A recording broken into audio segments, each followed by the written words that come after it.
وجهة نظرك إلى أي مدى تحاك المؤامرات تجاه الثورة السورية؟ سيد الكريم، عندما صرح السيد أوباما وأتذكر الثورة المصرية، وقال للسيد حسني مبارك: عليك أن تتنحى يا مبارك خلال أسبوع. فقد تنحى مبارك رغما عنه.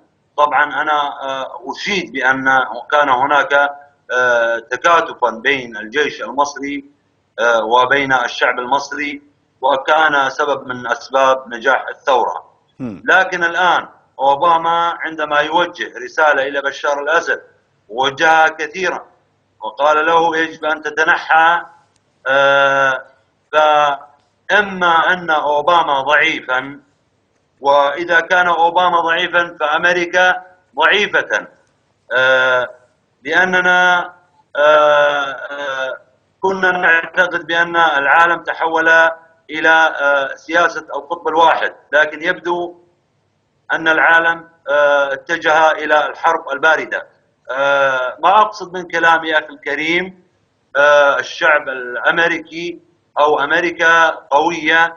طبعا نحن أو أمريكا ليس لها مصلحة بالقيام بحرب بالوكالة عن الشعب السوري، لكن من يدعي الديمقراطية والدفاع عن حقوق الإنسان في كل أنحاء العالم، ومن يعتبر نفسه الديمقراطية في العالم كله، فعليه أن ينفذ الديمقراطية على الجميع في العالم، ليس على شعبه فقط.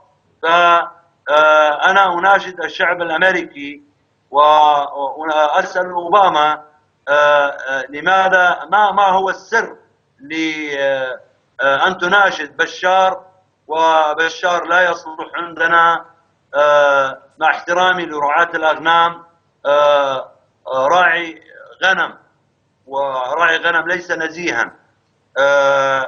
فكيف أوباما بقوته وبعظمة أمريكا لا أحد يستطيع أن يناقش بأن أمريكا قوية وأمريكا سيطرت على العالم، لكن ما يهم أمريكا هو أمن إسرائيل. لكن نحن كشعب سوري نطمئن بأننا مفتاح سلام لكل جيراننا، ولن نعادي أحدا، وحتى إسرائيل. على أي حال أشكرك شكرا جزيلا أبو مريم من دير الزور، شكرا جزيلا لك. وصلت الفكرة. ما زلنا معكم مشاهدينا الكرام في هذه الحلقة من برنامج صوت الناس، نطرح هذه القضية، قضية التسريبات عن تلك الصفقات الأمريكية الروسية لبقاء الأسد في منصبه لمدة عامين إضافيين. كانت هناك تسريبات غير مؤكدة ذكرت أن هناك اتفاقا روسيا أمريكيا يقضي باحتمال تأجيل الانتخابات